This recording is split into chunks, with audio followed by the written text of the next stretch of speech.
The stage today, we'll be hosting an account engagement workshop, specifically getting a little hands-on with Marketing Cloud account engagement. A few folks, I'm sure, have heard the name change a couple of times, but it's formerly known as Pardot. But we'll be getting into how we've seen clients gain value from leveraging an account-based marketing strategy, as well as leveraging the account engagement tool.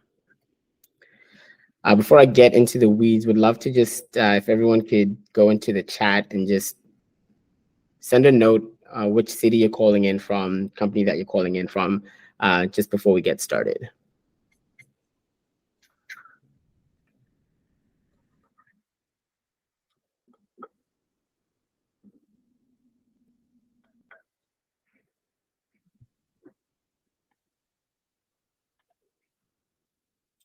Nice, Atlanta, North Carolina, Vancouver.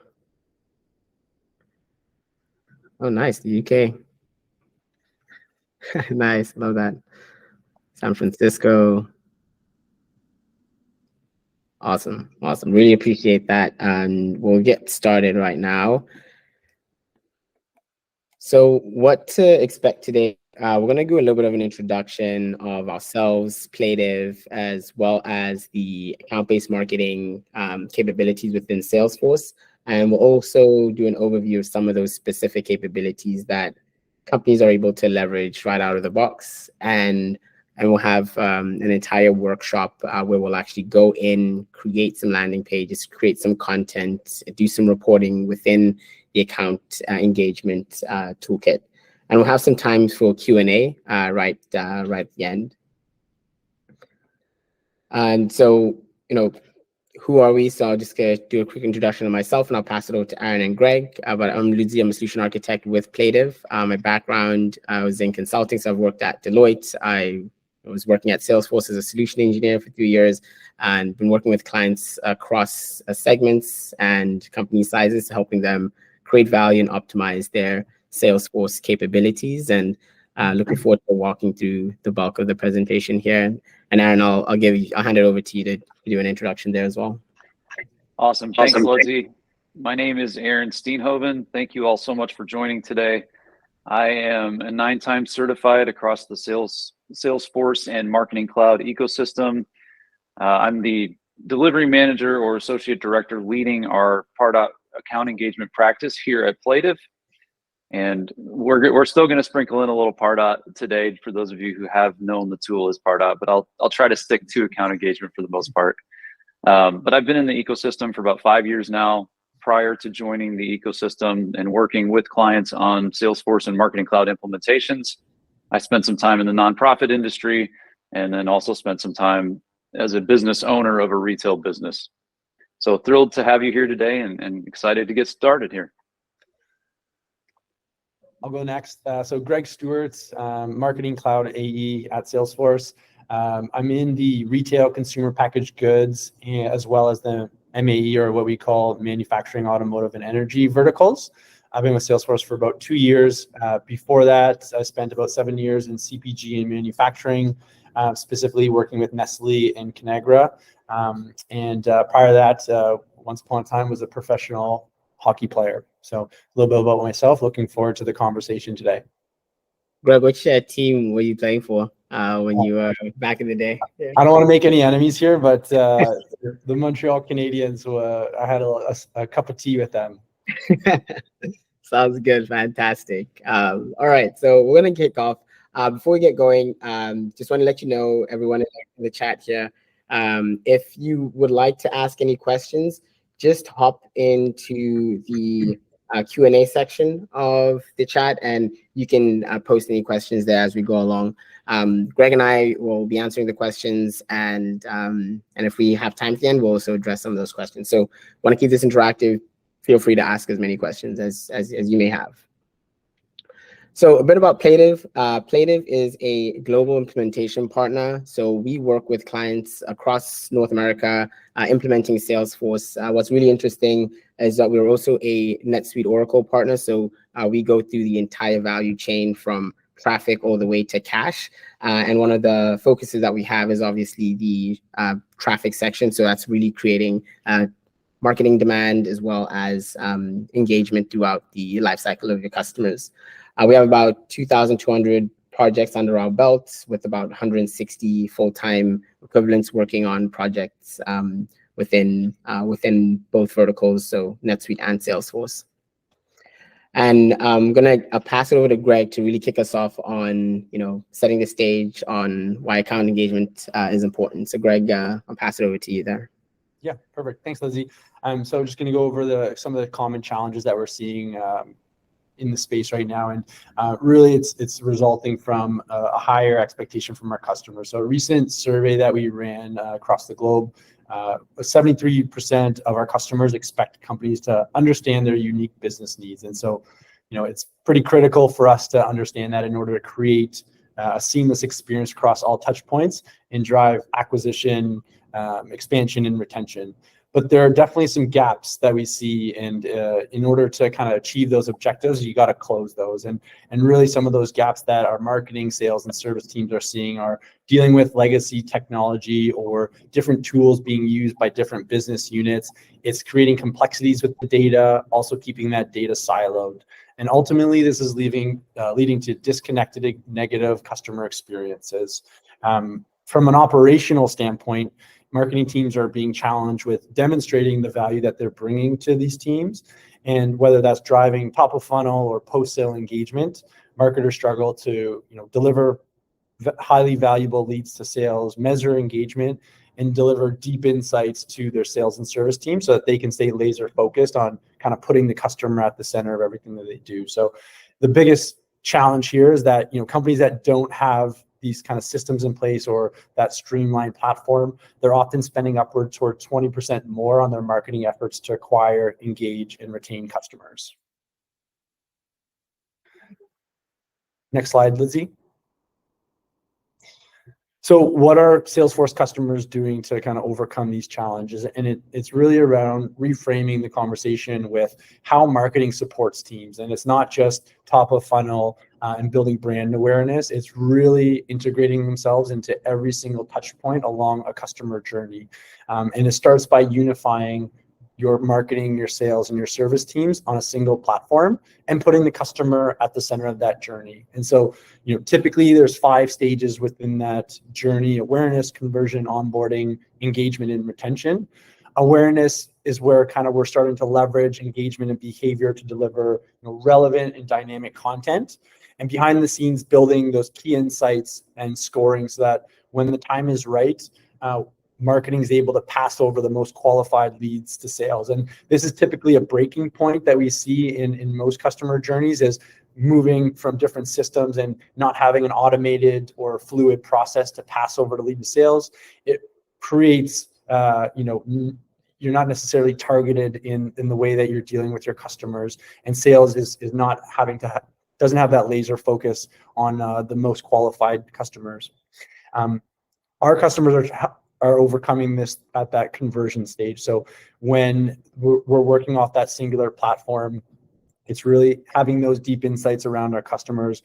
What are they interested in? What engagement have they had with our team so far, so that they can take that and close faster and have higher efficiency rates in their close. It doesn't stop there. When we get to the onboarding stage, this is kind of another break point, and typically where we don't really see good processes in place for onboarding customers. So whether that's leveraging marketing automation to deliver timely, informative content, this really does help put the customer on the right path to success. And whether that's ongoing enablement, workshops or webinars, it's really just staying top of mind with our customers and taking every opportunity to engage with them. And this really sets the stage for when you're getting into those kind of conversations around renewal, extending services, or collaborating on strategic objectives. Our customers are able to follow those breadcrumbs, leverage analytics, and then to really take that and deeply understand what their customers need and what they're looking for, and how we're going to help support them achieve their goals. Next one, Lindsay. So I'm going to walk you through the how and under the hood, how the Salesforce platform enables our teams or our customers to do this. And starting from the left side of the platform, when we look at some of those big challenges that I had mentioned early on about disconnected systems and siloed customer data, well, it's really having a platform that's able to ingest that data, whether it's from your CRM, whether it's from your website, whether there's third-party or other enterprise systems that you're looking for, that has key piece of the puzzle in creating that rich customer profile. That can all be harmonized within the Salesforce platform and then built to create a single unified profile so that marketing, sales, and service are all working off of that same profile.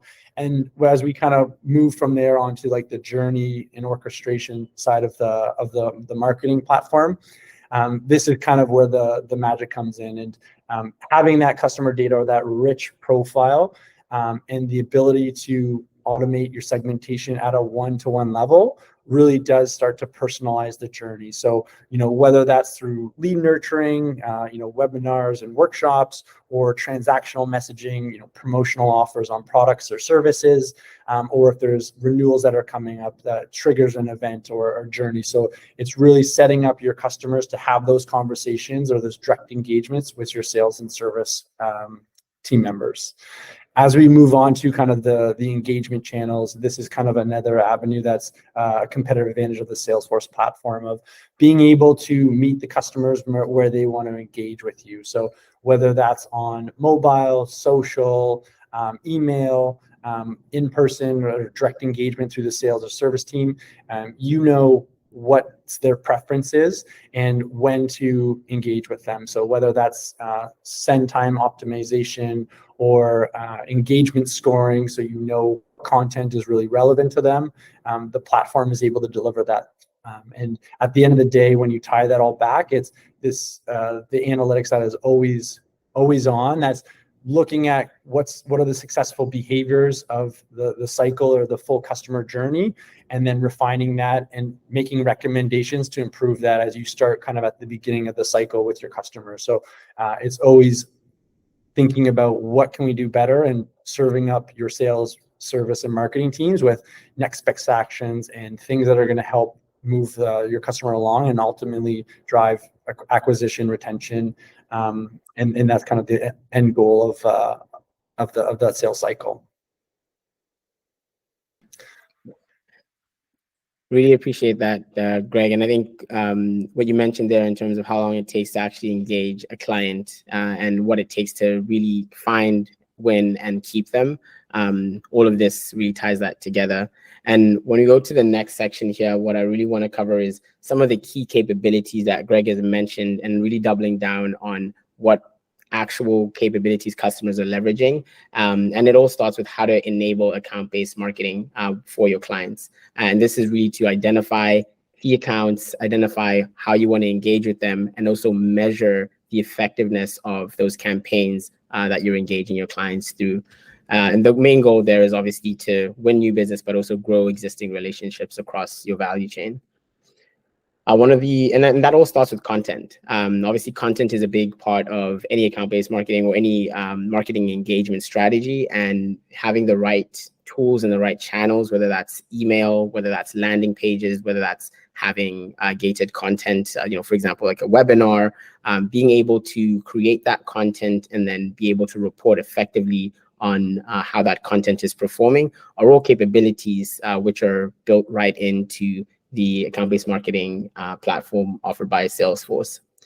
And when we take that forward, as Greg was mentioning around the orchestration and how we actually put that into and create that into a real picture, what we want to be able to do is have flexibility in how you actually engage your clients. So depending on the type of journey that you want to take your client on, whether that's a top of mind nurturing campaign or a retention campaign, you're able to really create and tailor those experiences for those specific clients, and that's at scale. So you're taking a lot more time off of your direct sales teams to really put that time into an automated engine that's going to be coordinating that effort across your value chain.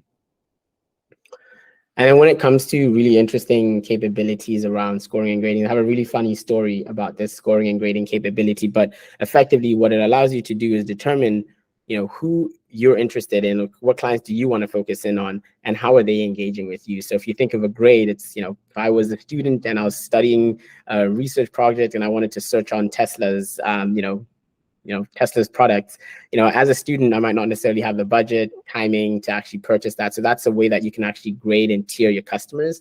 And that's how you can, adjust your go-to-market. Then on the other side is scoring. So how do you then ensure, I might be, clicking around and I'm really engaged and that's a high score, but I'm not necessarily the ideal customer. So those two things can go hand in hand. So you can target the right customer proactively, but also monitor how they're engaging with you proactively as well.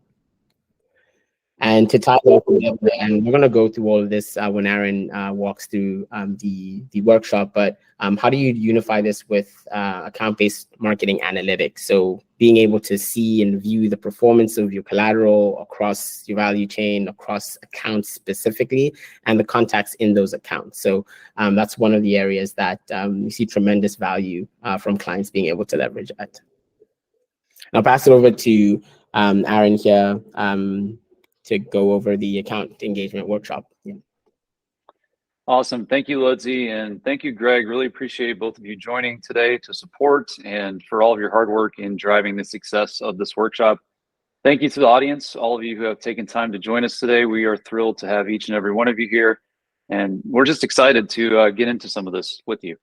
I think that Ludzi and Greg have done a great job of sort of setting the stage for the demo piece of the presentation, and especially in relation to account-based marketing. But I did want to kind of give you a quick run through of my goal of this demonstration.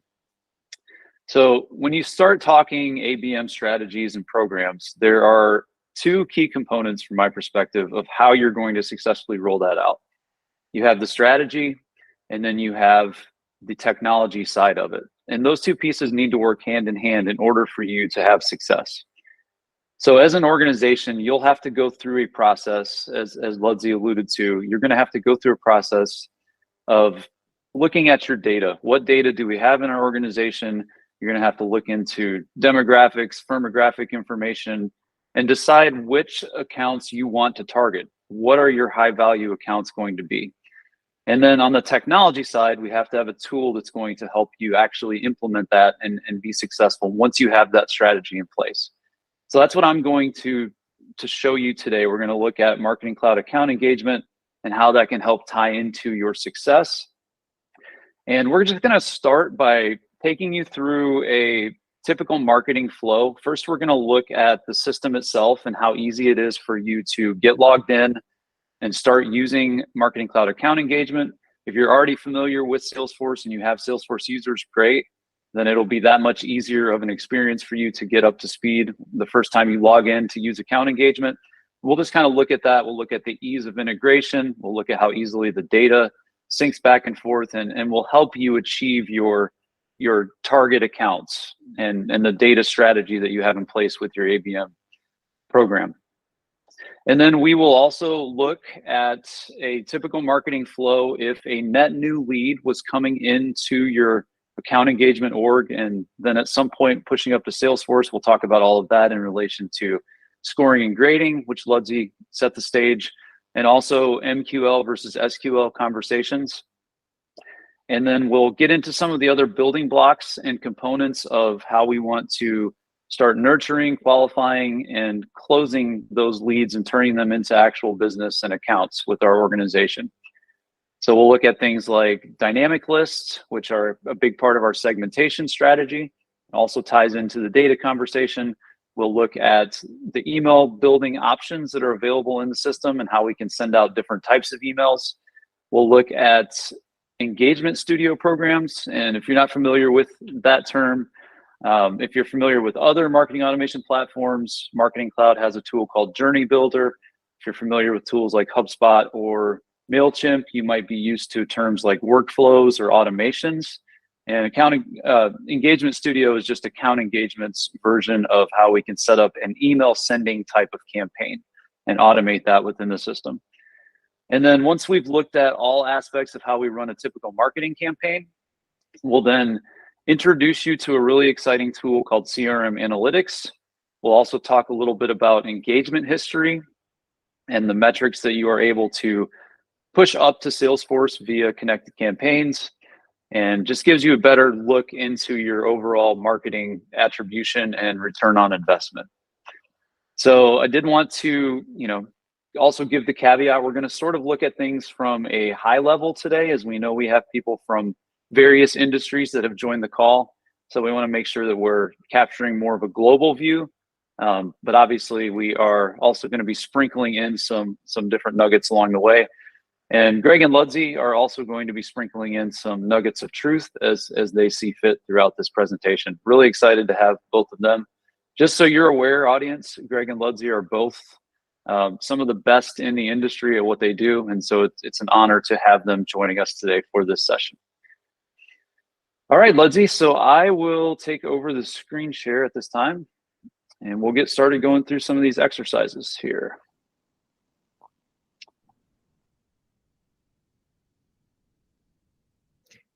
I appreciate it. The best in the industry. That's I mean, my mom hasn't told me that one. Yeah. So appreciate it. Yeah, no pressure, guys, to deliver any, amazing mic drop moments or anything like that. So. All right, awesome. So I'm seeing that everyone can see the deck here that I'm sharing, and I'll sort of be jumping back and forth between screens here. So buckle up and enjoy the ride today. So exercise 1, we're going to log in and familiarize, and let me break down the scenario here for you. The marketing team wants to log in and start using account engagement, Pardot, but is unsure where to log in and access the tool. They also want to understand how they will be able to better interface with the sales team now that they are using Salesforce CRM plus Marketing Cloud in order to successfully roll out their ABM program. So the first thing we're going to look at here is we're going to go to login.salesforce.com. And I just want to re-emphasize some of the previous context that was laid in relation to having visibility into what the other branches or wings of the organization, departments are doing, marketing, sales, service. The great thing about account engagement plus Salesforce is it allows you to have full visibility into what everybody else is doing. We have shared prospects here that we're able to look and see where they're at in the marketing nurture process. And then we'll talk more about, timing and such for when we want to start syncing those up to the Salesforce database and assigning them to a sales rep. We'll get into all of that. But the thing that one of the biggest value adds of having account engagement as your marketing automation platform is the ease of integration with Salesforce. You're working on one platform. You have one user login at this point, which is enabled through SSO. And so I'm just going to show you here. We're going to login.salesforce.com. I'm going to pull in my credentials here through 1Password. And we are logged into Marketing Cloud Account Engagement, which is at this point basically a Lightning app that sits within your Salesforce instance. So if you're visiting the tool or logging in for the first time, and you've been working with your Salesforce admin to ensure that you have the proper permissions to access it, you may for the first time be logging into a different app. Typically clients will be logging into a sales app, or maybe you have some other custom app that you've built within your organization. So this might be the view of what you're looking at. So in order to access account engagement, we can go to this series of dots in the left-hand corner, which is called the app launcher. We can click here. I have mine ordered so that account engagement is on top. But if you don't see that, if you're following along today and you already have licensing and you have an org, you can search it. You can type in account engagement, or you can click view all, and then we can open up the app that way. Also within the app launcher here, you see Analytics Studio, which is the app that allows us to run CRM analytics. So we'll be opening that up later on today as we get into the marketing attribution and ROI conversation. So I'm going to click back into account engagement here. And the great thing about this is if your users are already Salesforce users, familiar with Salesforce Lightning, this looks exactly like Salesforce Lightning because it's built in Lightning. And so the tabs are going to look familiar to you. Obviously, you're going to have to go through a process of getting familiar and knowing where to go to find all of your information. You'll spend a lot of time in the prospects tab. You'll spend a lot of time under account engagement email. or content, which is where you can find your forms, landing pages, folders, files, things like that.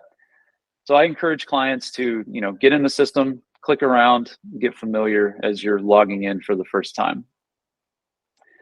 So that will definitely be the shortest exercise that we have today, and I'll probably make up for that and go over on some of my other time blocks.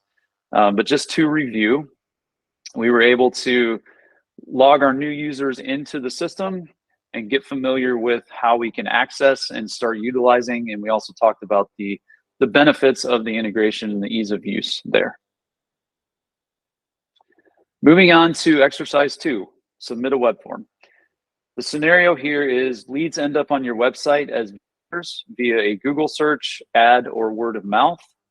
The page they are researching is an account engagement landing page with a hosted form where they can sign up for a webinar.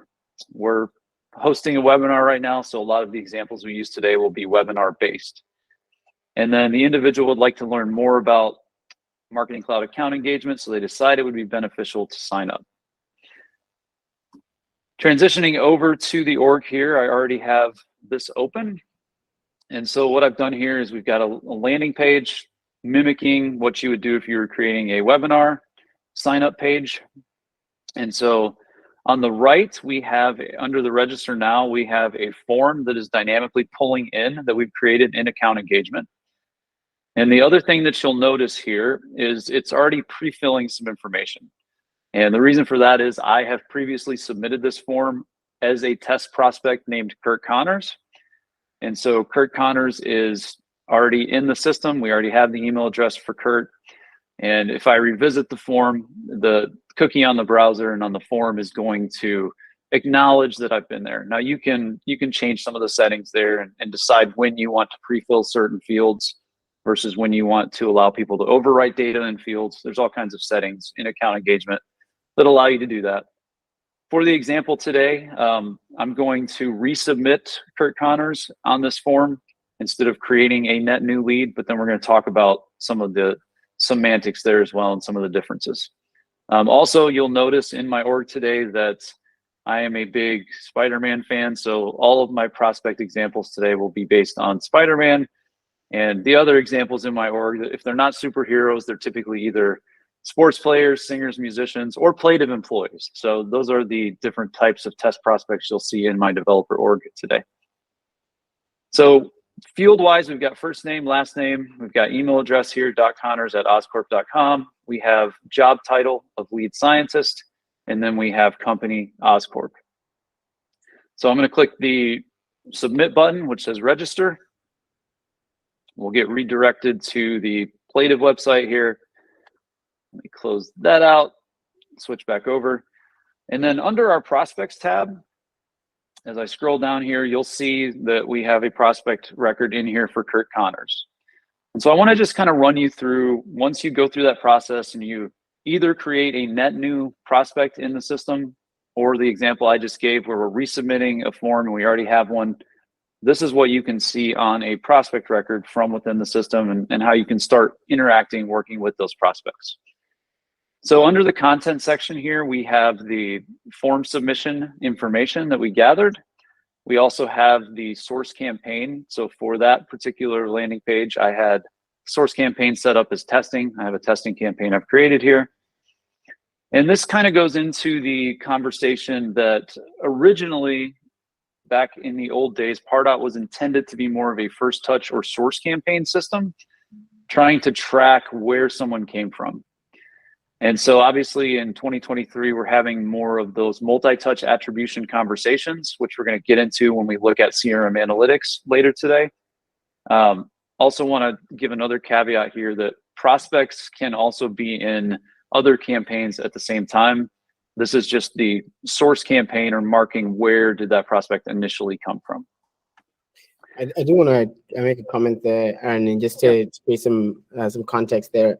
If you're a client and you have a top of funnel sales process where you might have leads that are in Salesforce and those leads are being worked on from your sales team, that can still be managed within the same concept of a prospect. It'll just be synced to Salesforce. And that brings the question of, you might not want to have all your prospects in your CRM. So with account engagement, you're actually able to manage that variation from a marketing qualified lead and a sales qualified lead. And you can manage that handoff right at the top of the funnel from a traffic standpoint. So I wanted to just call that out and put some context there. Awesome. Yeah, great call out, Lizzie. Thank you. Some of the other things that you can see here, and we will circle back on some of those things as well, and talk through how do we sync someone up for the first time. I'm going to show you that here. Under the activity pane over here on the right-hand side, this is where it's tracking all of the individual activities that a prospect is taking. So a lot of times this will also be playing into the prospect's overall score and the timing of when you might send someone up to Salesforce and assign them to a sales rep for the first time. So you can see here, we've got custom redirect clicks, we've got website page views, we have a new opportunity for this particular prospect being created because Kirk Connors is actually a contact in Salesforce and does already have that connection. So you can see we've got the CRM record type of contact and the CRM contact ID here. And then we've got some form landing page submissions. This is a developer org, so email sending is disabled, but typically you would also be seeing email clicks and opens showing up here pretty frequently on your prospects as well. And then we have a little mailability section here, which is nice. So you can at any time go to a prospect record and see if their status is mailable or see if they've opted out. The opted out field also ties directly into the email opt-out field in Salesforce, which is nice. And you can also, take note of soft bounces and hard bounces that have been detected for a prospect when you're emailing them. And then down here under the insight section, this is where score and grade start to come into play, where Ludsey talked about how scoring is how interested is someone in you as an organization. Grading is how interested are we in that prospect, or how interested should we be? How much time should we be investing in a prospect? And I also want to just show you while we're on that topic, if we go to our account engagement settings, I want to show you how easy it is for you as an organization to customize the scoring settings. You do have scoring categories as well. So a common example being if you're an organization that sells different products, you could put different product scoring categories, and that just allows it to roll up under that category anytime you have an email and they've clicked a link and taken an action.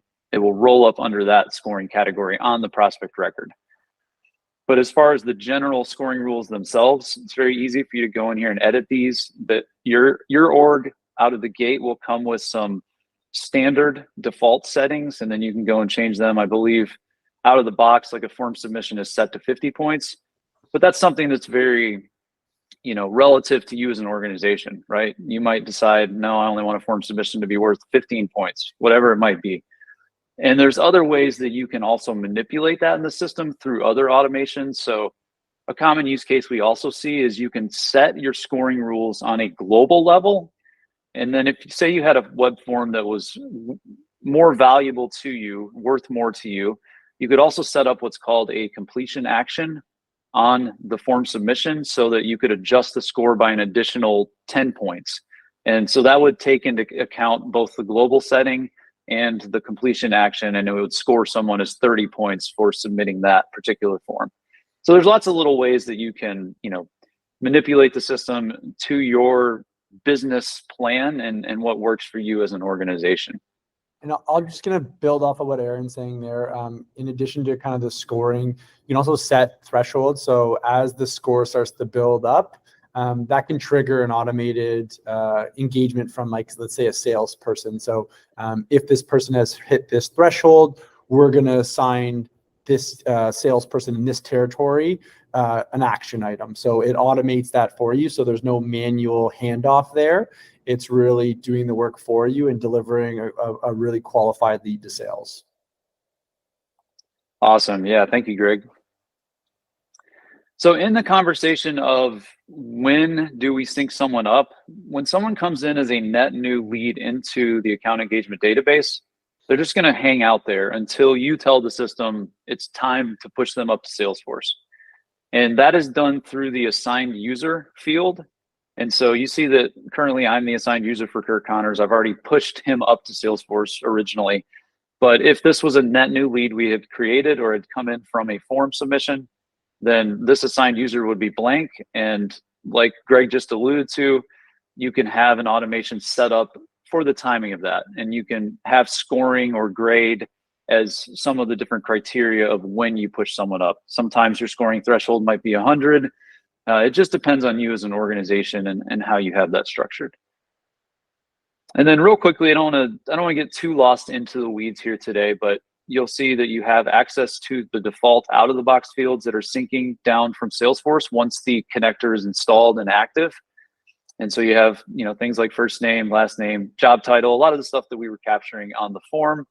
And then you also have a section here called custom fields. Any custom fields that you've created in Salesforce that live on the lead or contact record are available for you to sync down to account engagement.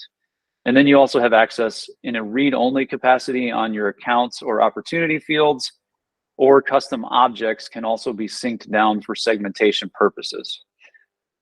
So just calling all of that out here. And then let's look at what it looks like on the Salesforce side. So you've reached that point where you've determined that it's time to push a record up to Salesforce, trigger the sync, and assign it to a sales rep so that they can take next steps on their end to try to start closing business with that target account. So I'm going to click View in CRM. Really nice little button there that's available on the account engagement record. And it'll take us to our Salesforce record. So we can see we have a contact record here for Kurt Connors. We have a related opportunity that's been created. We'll circle back on that in the attribution conversation later as well. And then campaign history is important also. You're able to add that as a related list here. And then you've got your details tab. If you're familiar with Salesforce already, a lot of you are familiar with this, but this is where we can go in, update data on the Salesforce side of things. And then you've got some Pardot proprietary fields that are optional. You don't have to add these to your page layout. I like to have them on prospects, especially in relation to any kind of sync troubleshooting that might be going on.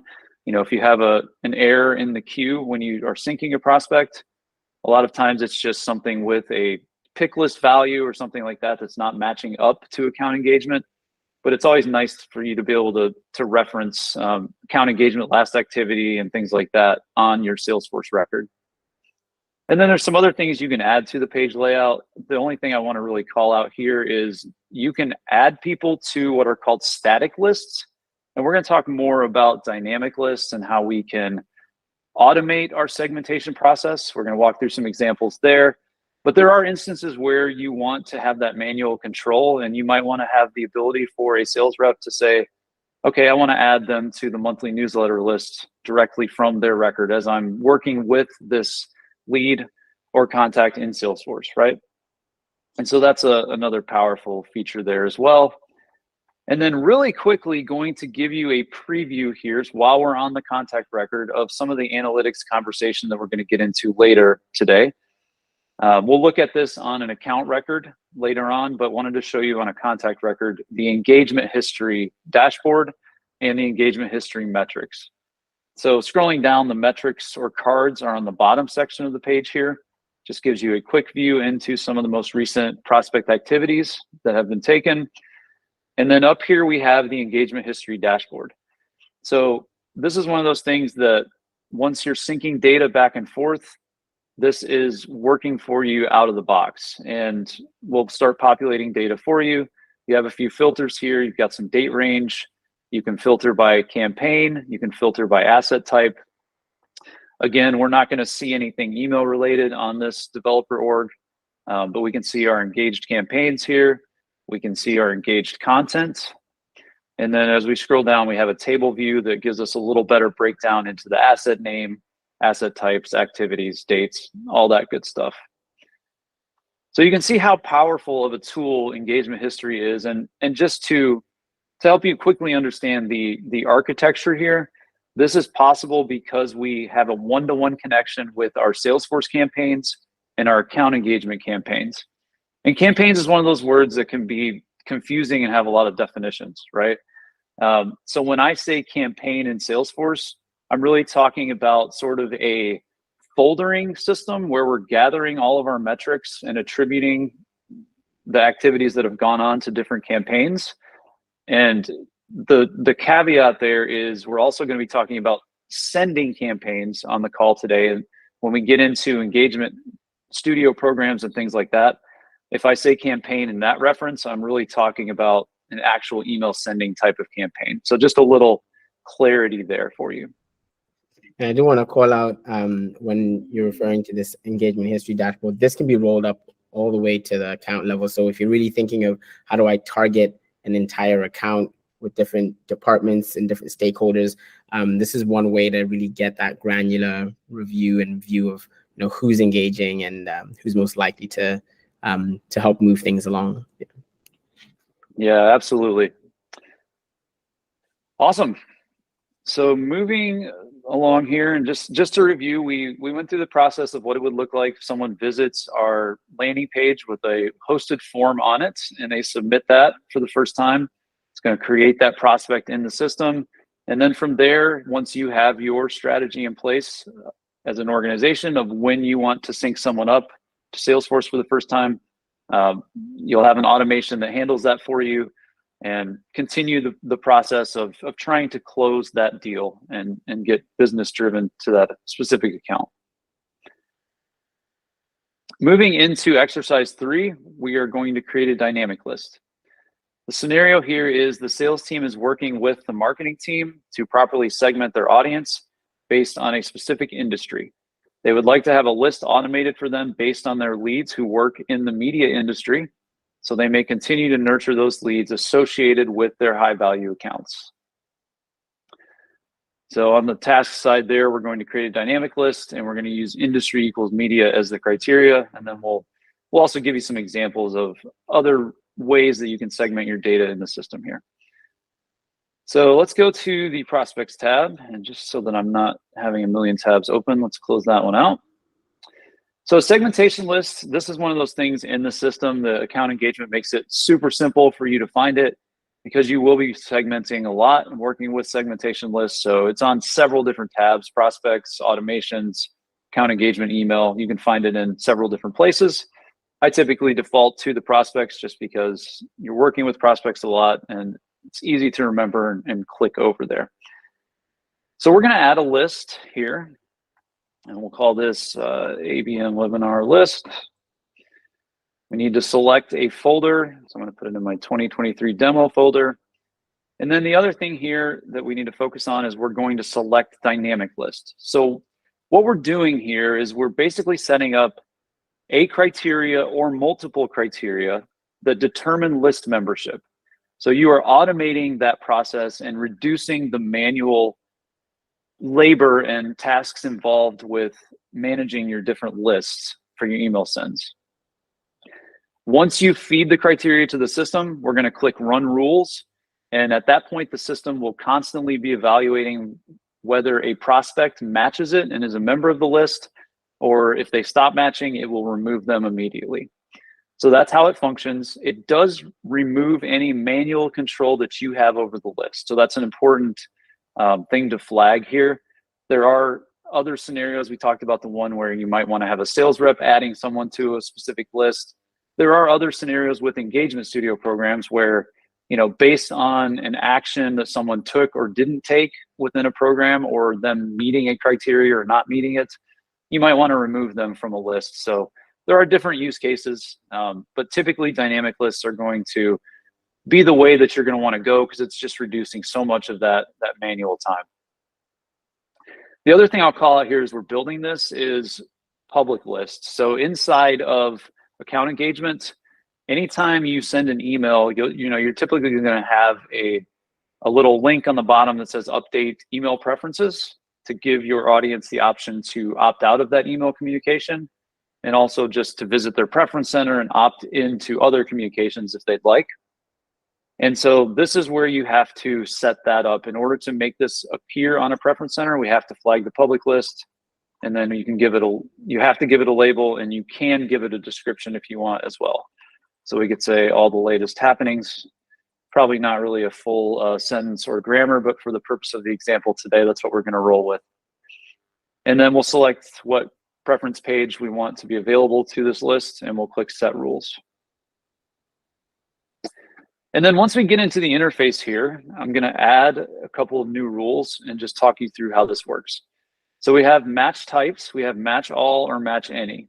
As you can see, match all is currently selected, and that gives you your and logic. If you wanted to switch to or logic, you switch it to match any. And then you can also do more complex and or logic by adding what's called a rule group. And we can come in here and we can add additional rules down here. And we could switch this to match any, keep the one up top to match all. And then we could get rid of one of these if we want. And we could say, if this is true and this or this is true, then we want to add someone to this particular list. So a lot of flexibility, and you can get pretty granular there. And then there are a ton of options when you're building a dynamic list in the system. I always encourage clients, when you're first getting familiar, just get in there, start playing around with it, see what is possible, start clicking around and looking, okay, prospect default field. These are some of the options that I have. And again, these are the standard out of the box fields that start syncing once you have that connection between account engagement and Salesforce in place. And there's a lot of different options. The place that a lot of clients typically start, and I'll give you the whole run through here, is they typically start with campaign membership. So we could come in here and we could say prospect CRM campaign is new customer onboarding.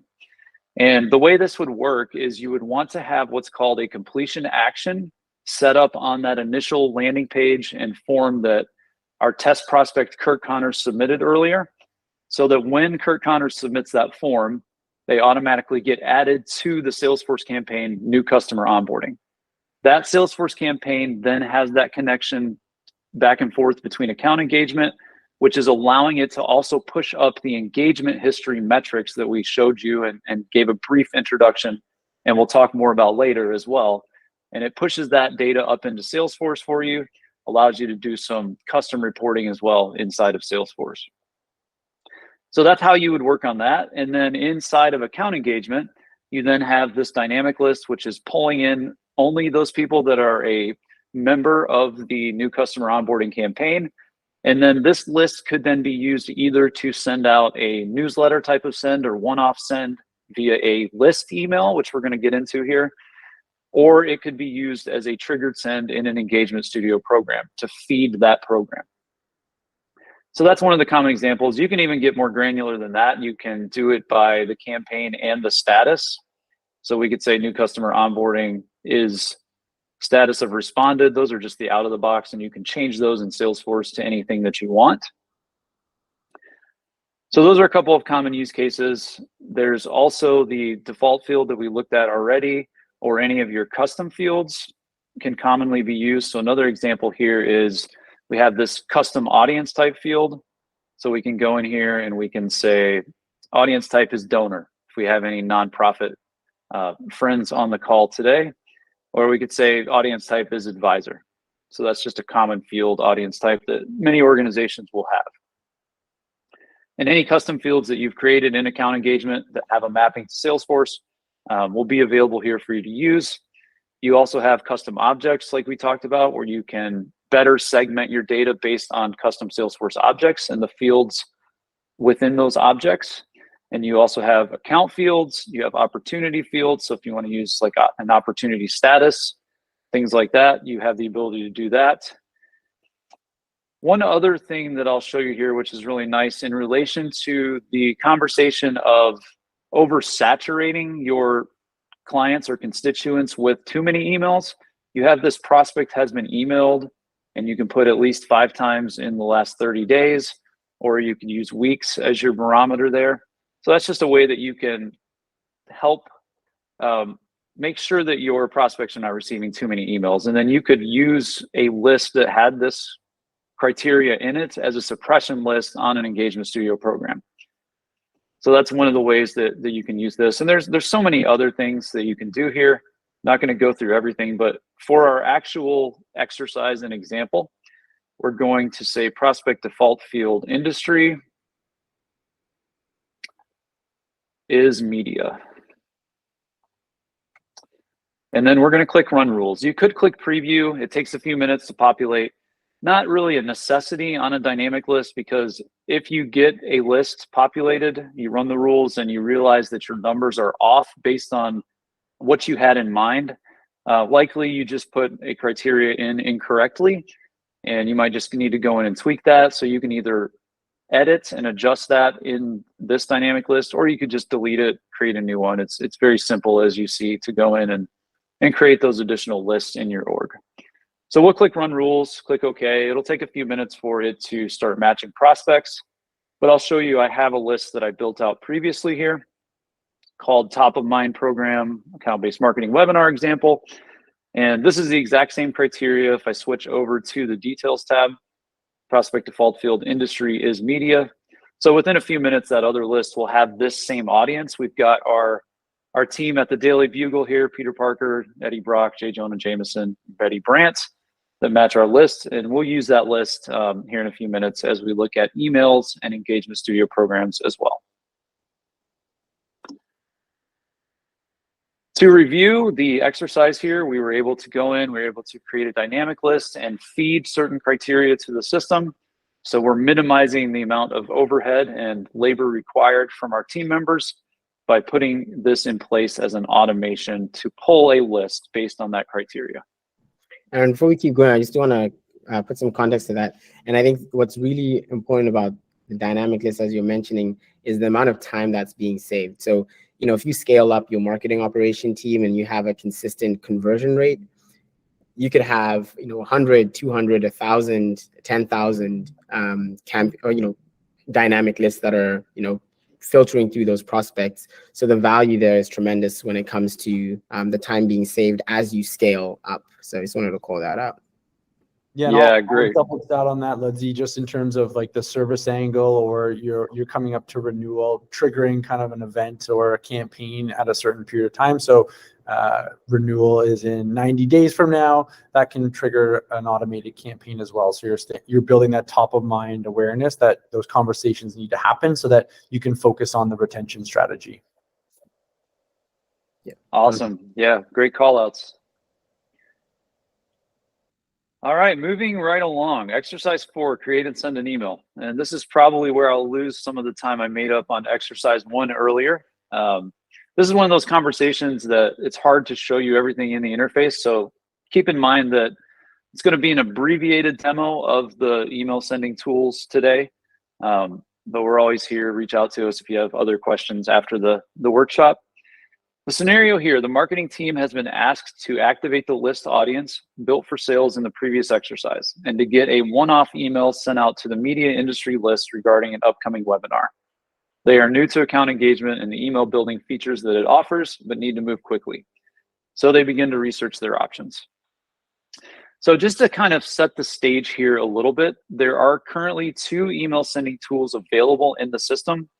About a year and a half ago, Salesforce rolled out a new drag and drop builder to production on top of what's now being called the classic builder. And that was the tool that myself and others in the industry have been working with for many years. They are both extremely solid tools for you to use.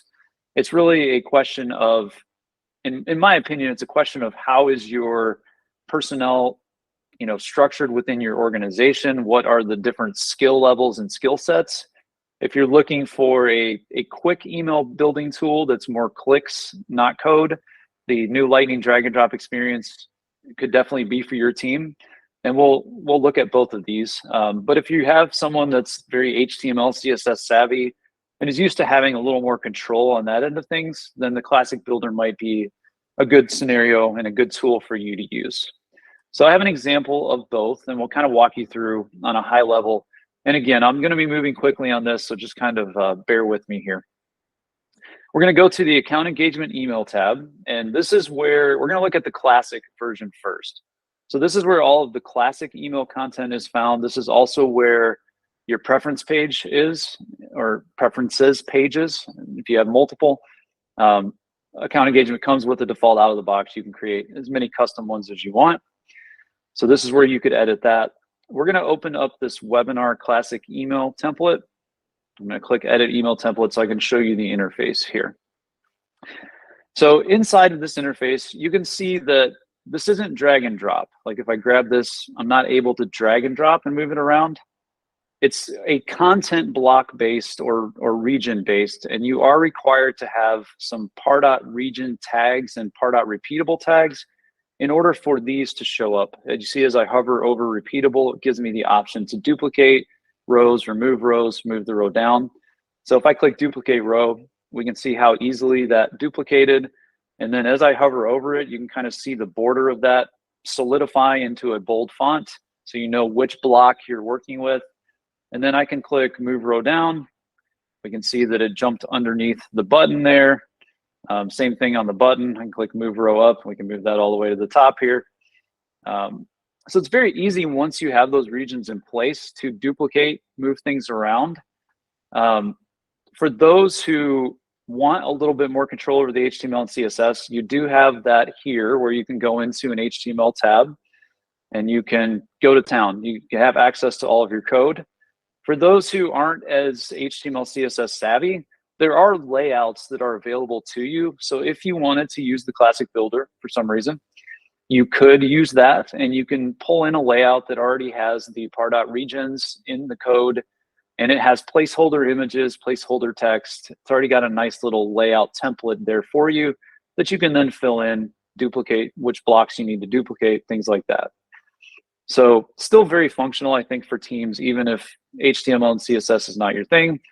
As you can see, when we click into a block, it gives you access here to the WYSIWYG editor. These are not specific types of content blocks. So this, even though this is text, we could also add an image in here. So just to show you a quick example, we can go in here and grab this Facebook image. So you can see, you can do a combination. You can have images and text, or we can do separate text and image blocks. And then you have most of the functionality that you would have in a typical WYSIWYG or word processor. You also have this source code button, so you can do some inline styling for CSS on the fly if that's your thing. And we can also pull in merge fields or personalization fields. So you can see here we've already got recipient.firstname as an option, so that will dynamically pull in each prospect's first name. But we could add other merge fields here as well, based on the accounts, the organization. Under the other tag or section here is where you'll find some of the common ones that you'll need to use: email preference center, unsubscribe, view online, and things like that. And then recipient are all of your prospect fields that are available for you to pull in as personalization. There's also a feature which, for time purposes, we're not really getting into a demonstration of today, but there's a feature called dynamic content. So this little lightning bolt here, if I had dynamic content blocks set up in my developer org here, I could pull them in. So the example here being, the industry is a great example, because you might have prospects that are part of different verticals, different industries, and you might want to show them different content in your email send based on which industry they're a part of. So the dynamic content allows you to basically set up content blocks or paragraphs of content that can change, and you'll have these different variations. You could have industry is media, industry is retail, industry is fins, nonprofit, whatever it might be. And then each individual prospect would change in the email based on which industry they're part of. So that's another great feature that is available in here as well.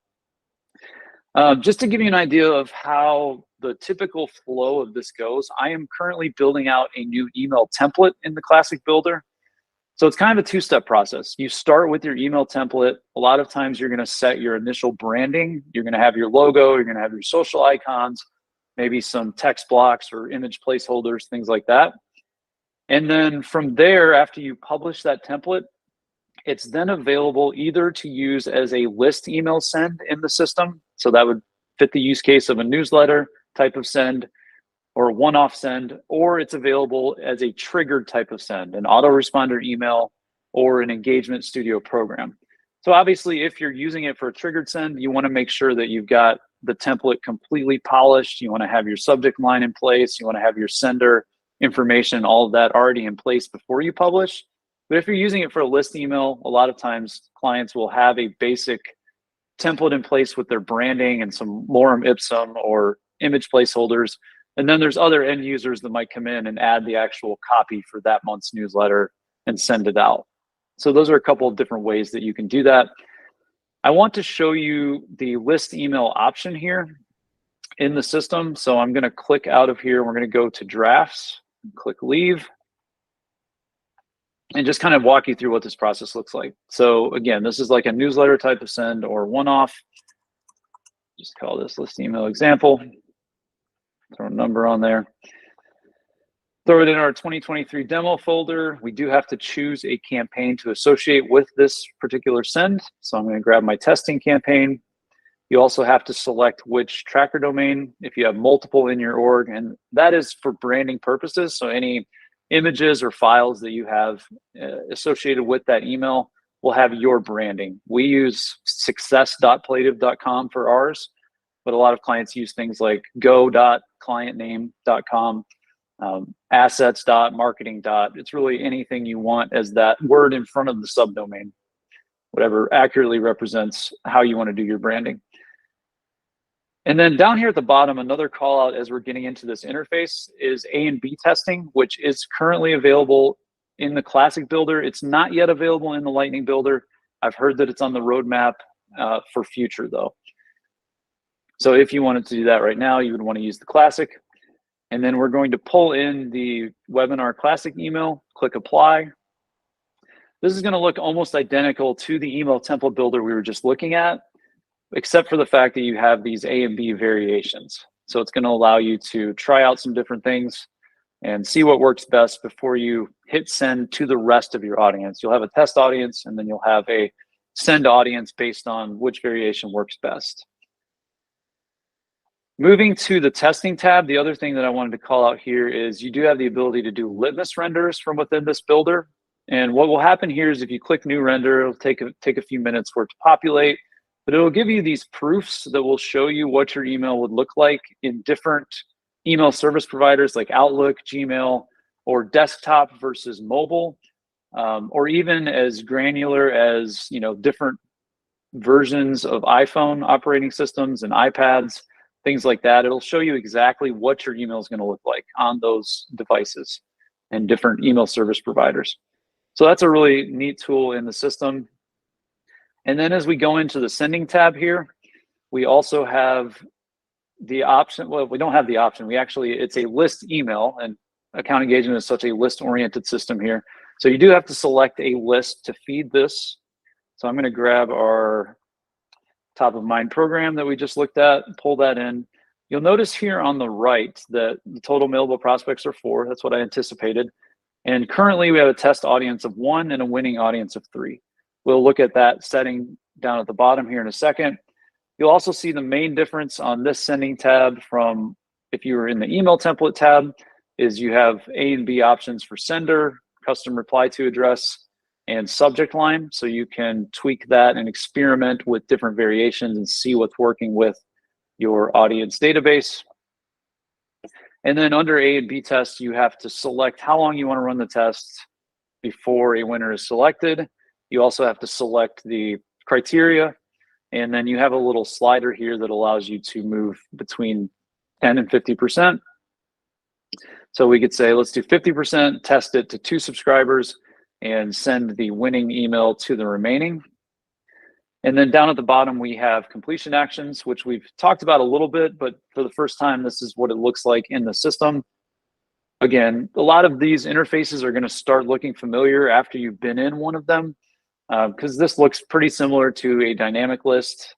It's just going to have a little bit different options than what a dynamic list has. But here, a common use case, somebody clicks a link in an email. You might want to notify a user, or you might want to notify multiple users. So I could notify myself, could also notify Janice Jones that that link has been clicked. And lots of other great things you can do here. You can adjust people's scores on the fly if they've clicked the link. You can add them to other lists or other campaigns. Account engagement has a really cool feature called tags, which really comes into play also when we get into the CRM analytics conversation later today, as you can use tags to filter your dashboards and provide a good level of granularity there. And then the other neat thing I'll point out real quick, and then I'll move on to the next exercise for time purposes, or into the Lightning Builder and then into the next exercise. We do have the Create Salesforce task, which is an option here, so that's really nice. And then once you are ready to send a list email from the classic builder, you would want to save it, and then you can either schedule it to send or you can click send now. So that's the classic builder. Again, definitely geared towards someone who has someone that's at least comfortable with HTML and CSS. From my perspective, you don't have to be an expert. You just maybe have to be able to click around a little bit and read some of the code and make sure you have your content regions in place, stuff like that. On to the Lightning Builder. Let's get into that. So there are two different tabs for the Lightning Builder, and similar process the way my mind thinks about the new Lightning Builder in comparison to how the Classic functioned. In Classic, you had your email template that you built, and then you published it, and then you can either use a list email to send it or a triggered type of send. So similarly, in the Lightning Builder, we have the email templates tab where you can go, you can create your email template, and you can set your branding. The other great thing about the Lightning Builder is you have access to a CMS workspace, and you can create multiple workspaces within your organization. So you can sort of control the flow of your marketing content and who has access to that. You know, a lot of times in organizations, you're working with multiple business units, or there's just multiple departments or teams. You don't necessarily want all users to have visibility into all of your content that's going out, right? So you can create multiple workspaces, and then you can share that with the different subsets of users. So that's one of the great things about the email template side on the Lightning Builder. I'm going to focus on showing you the email content tab today because we can see everything we need to see from within this interface. And in the Lightning Builder, this is really where all the action happens. This is where you're going to activate your email, make it available for automations or triggered sends. It's also where you can send out your test emails or send out a list email type of send as well. So you'll see here we have some message content. We have the HTML body. We also have the text body down here. And then we have the engagement metrics section right on this email content page. Think of the email content as email send, okay? So anytime we're talking about this, it's in relation to an email send of some sort, whether that's triggered or whether that's user initiated. And then let's look at where the magic happens though, because that's what you all are here for today, right? Let's look at this new drag and drop builder. We can click edit in builder, and you'll see that I already have the shell of a template in place here that I've built. We'll look at some of how you can click into this and see some of the different options for styling and whatnot. But on the left here, just to give you a quick overview, you have these standard components that come out of the box. There are also other custom components that are available through the App Exchange, and you can build custom components as well to use in your emails. But a lot of our clients have gotten by okay using these, and these meet most of the needs. So we have a button component, we have HTML, image, and rich text. You can see that it's very easy to drag these onto your layout and then also move them around on your layout, sliding them up or down. I'm going to delete those back out so that we're not muddying the waters there. The other thing that I'll show you in relation to the out-of-the-box components here is there's a layout tab here which allows you to pull in columns. So for anyone on the call who has done some HTML and CSS in any marketing automation platform in the past where you've had to try to build out your tables within tables and you're trying to put an image on the left and a text block on the right within the same row, you know that can be an absolute PETA score of 100, right? It's not an easy process to have to deal with. Look at how easy it is for us to drag this into this template in the drag and drop builder. And then if we click in and then drag this over to see it a little better, you can edit this on the fly. So after I drug in the 3, if I decide that, oh no, I only want 2 columns, or maybe I'm gonna get real adventurous and we're gonna have 5 columns going on here. You can do all of that on the fly, and then you can go in, you can adjust your column width. Super simple and really simplifies the user experience when you're dealing with columns inside of your email templates. So I'll pull that back out, and then just to kind of show you some of the different blocks, we have an image block up here, which gives you some different content options. This is where we selected from our CMS and pulled in the Plative logo. Have a workspace called Aaron Space in my developer org here. You can add your image, alt text, your link URLs, and then styling. You have a few options here too, where we can move things around, change our width, things like that. Then if you click into the rich text, it's going to give you a WYSIWYG editor, very similar to the classic. Gives you the basic functionality that you need here. Again, we have a source code button, so you could go in and do some inline styling, things like that. And then you have the merge fields button down here. So that's where it's located in the Lightning Builder, but same concept, we can pull in the different merge fields inside of our email template and personalize our emails that way. And then down here, I want to show you this button. This is one of the other huge value adds for the Lightning drag and drop. Previously in the classic builder, if you needed to add a button, you would have to go in and you would have to somewhat code that out. Now you could Google it and find a bulletproof button generator, paste that code in your template pretty easily. But look how easy this is. We just drag in the button and then we have the options to set our button text. We have our link URL of where we want to go when you click that button. And then under style, we've got some good options here. We've added our nice plate of red there as our color. We've added some corner radius to round those corners a little bit. And then button size, the other thing I'll show you is you can specify the button width. So if we deselect that, it's going to give us a smaller button. If we reselect it, it's going to give us the width of the screen. And then if I go under button width and type in 50, that's going to get me back to where I was originally.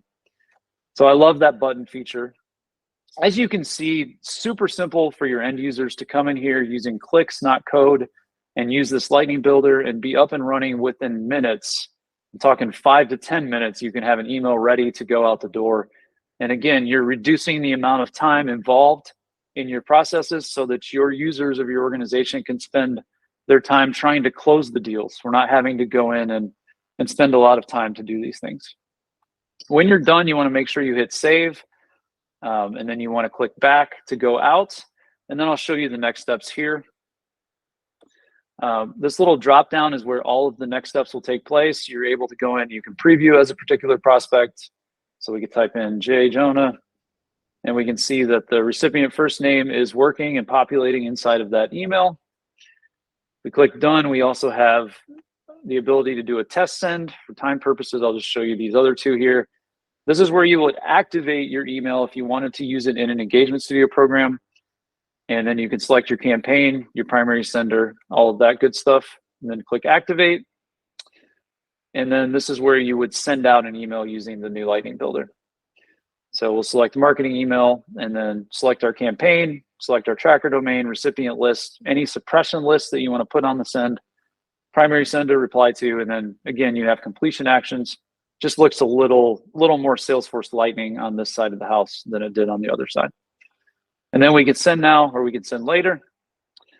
And that is the exercise for emails. We looked at the different options. Again, it depends on you and your organization. So I would encourage you to have those conversations, determine what your end user makeup is like and what kind of skill set you have in determining whether you want to use Classic or Lightning. Both great tools. Moving along for time purposes here, and Ludsy, feel free to speed me up if we need to speed up. Exercise 5, we have automate your... Well, we have about 10 minutes. So yeah, maybe we could do Engagement Studio and then overview of Engagement Studio, and then we can dive into the analytics. Absolutely. Yeah, yep. And I will I'll abbreviate this Engagement Studio real quick so that we can get into some of the more meatier analytics options. Scenario here, now that the audience has been segmented and activated, sales has asked marketing if they would set up an automated journey to handle the email send. They would like a top-of-mind email program that stays in touch with leads who need nurturing. The program will send a combination of white papers, blog content, along with more personal email check-ins from the account owner in Salesforce. And based on engagement, sales can better monitor via the prospect score where the lead account is in the sales cycle. So we set the stage on all of this. We've talked quite a bit about scoring and grading, how all of this works, but let's look at how we would accomplish this in the system. So we're going to go to automations. I have an Engagement Studio program that I've already built out, and we're going to open that up. It's called Top of Mind Program. We will resize this. So you'll see that we have a list feeding this program. You have to have at least one, and you can't have multiple. But we have the top of mind program, which includes our Daily Bugle team that has the industry equals media as their criteria. So that's feeding our program. Once someone hits that list, they're going to immediately start moving through this. First thing that's going to happen is we're going to send an email called blog post highlights. Again, the purpose of this program is to nurture a lead that's not ready to buy.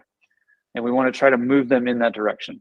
So we're going to send out some content that is specific to their industry, try to give them some really valuable content, and also position ourselves as experts in that industry. After we send that email, we're going to have a trigger. There are different types of triggers available in the system. You also have form submissions, custom redirect link clicks, and file downloads are some of the other options. But we're going to use a email click as our trigger here. We're going to say within a 5-day period, at any time, if they click the link in the email, we want to send them down the next step of the path here. So if they click it, they're going to move down the right-hand side. We're going to adjust their score by 5. If they don't click it, they'll move down the left and they'll just rejoin the program. The second email here, we're going to send out an email that is coming from a sales rep and looks like it's more of a one-to-one email type of send. And whatever the content might be there, but basically just reaching out to them on a personal level, maybe saying something like, hey, let's schedule some time to work on a mutual action plan for you, things like that. And then we're also going to put a 5-day wait on that email. Same story as the above email. If they move down the yes path, we'll adjust the score. If they don't click the link, they move down the no path. And then getting into the bottom part here, we're going to send another blog post highlights type of email. Again, just trying to send them some relevant content. Going to put the trigger on there again for the 5 days. If they click the link, this time we're going to notify the assigned user. We're going to say, hey, it might be time for you to push that deal closer to close and try to close business with that person or that account. And then under this, we also are going to do an add to list and just make sure that they receive future education nurture, because they've been very interested in the content we've sent out so far. And then if they don't click the link, we're going to send another email that's a sales rep type of outreach and just sort of reach out to that prospect and say, hey, how can we help? How can we get you there? So that is the abbreviated version of the top of mind program so that we can jump back into the analytics side. We looked at a lead nurture type of top of mind program and what that would look like from an automated email send. And there's all kinds of different engagement studio programs you can do. We see welcome series used a lot where you're just sending a series of 3 emails and that's all you're doing. You're not necessarily taking advantage of some of these other bells and whistles like triggers or criteria. All right, moving on to number 6 here, report and analyze. So how do we tie this all together? Once we've run our marketing campaign, we've successfully started closing some of these Salesforce opportunities or deals. How do we look at the attribution and the ROI? So the scenario here is once the marketing team has completed the request from sales, both teams are eager to track and measure their success.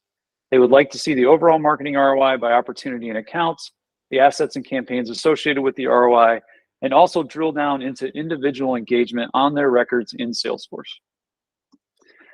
So I'm going to show you a couple of different orgs here. We're going to look inside of the Plative org, and then I'm also going to, for client privacy purposes, on one of the dashboards I want to show you, I'm going to use my developer org just so we keep some of that information private. We have an app that's built within Analytics Studio. This is the home tab of what you would log into for the first time, but I have the Plative webinar app open. So you create an app, and then the app houses dashboards, lenses, and data sets inside of the CRM-A tool. And some of these are out-of-the-box data sets and dashboards. This tool is incredible for your team, and it's such a value add because once you have this tool configured and you've tested to make sure that the data is flowing from account engagement into Salesforce, this stuff just starts working for you. And I want to show you how powerful it is. So we have a marketing manager dashboard that has a marketing pipeline health and an engagement health section. So you can see here we've got a section for pipeline deals. We can hover over and look at the different stages: closed won, closed lost, proposal. Over here on the right, we've got some of these metrics like opportunities in pipeline, overall pipeline value, revenue value, and then average conversion to close. On the right-hand side, we have the revenue by campaign. And you, again, can hover over these different campaigns. We can click into them which then dynamically changes the values on the left-hand side here. Super powerful, super simple to get started, taking a look with some of these out-of-the-box dashboards and just increasing your organization-wide knowledge of your success rates on campaigns and what your ROI is looking like. And then on the bottom, we have this engagement health section where we can see some high-level engagement in relation to list emails, forms, and landing pages.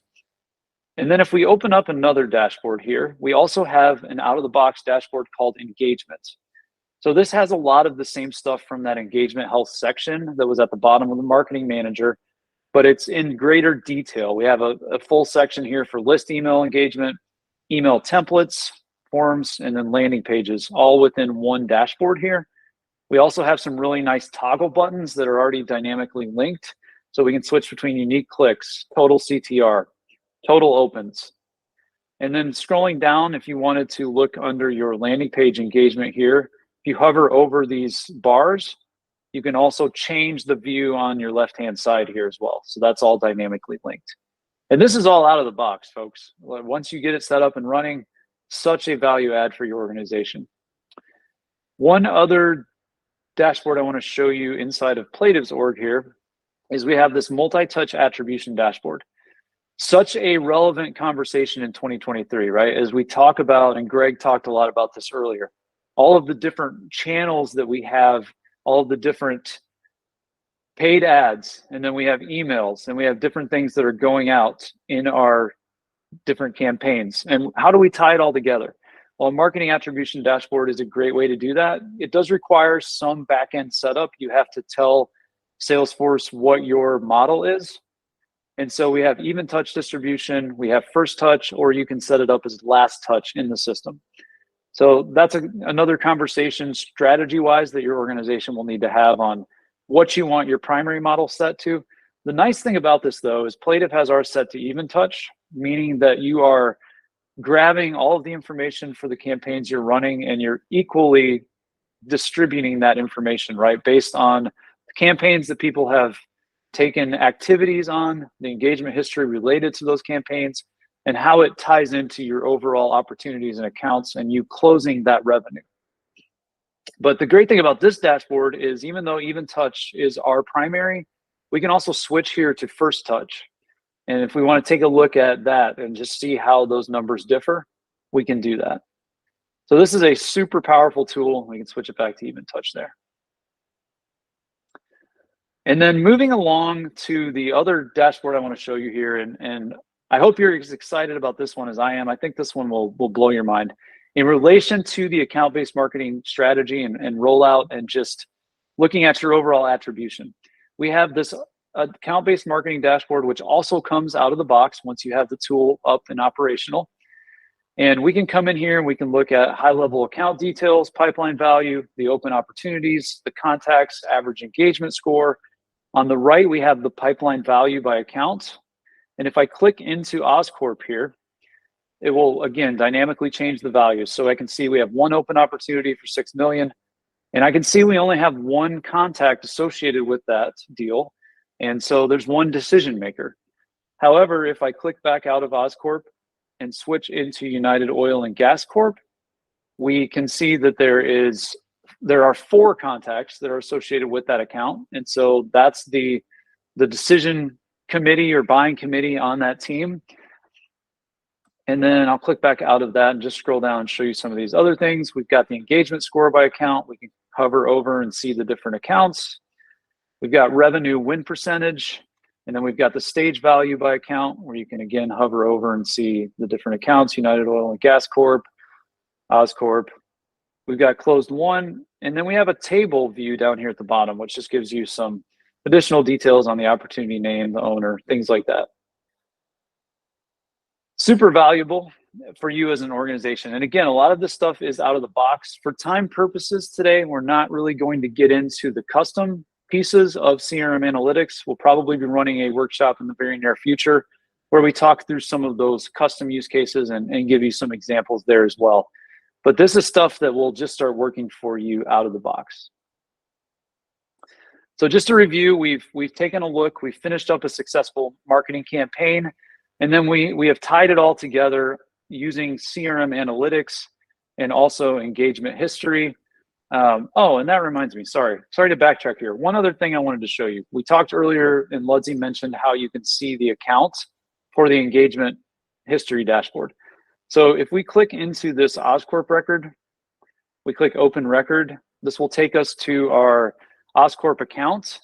And then if we go to the marketing analytics tab here, this is what Ludsey was referencing earlier, where we have the engagement history that's based on the account.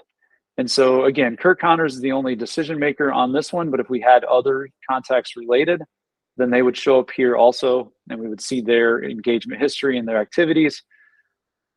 Such a powerful tool in its own right. And also want to throw out the caveat that CRM analytics and engagement history dashboards, they are not tied to the same permission sets and licensing. So, you know, a lot of times we'll run into clients that don't realize they have certain licensing inside of their org, and they're not utilizing some of these tools. So just want to throw that out there. Plative's here to help. We want to see you be successful. And in 2023, having some of these analytical tools is really going to help drive your overall success and win you more deals. So that's all I have at this time, Ludsey and Greg. I know I drew us down to right at the close time here, so apologies there for not giving a lot of time for Q&A, but Ludsey, I'll flip it back over to you at this time.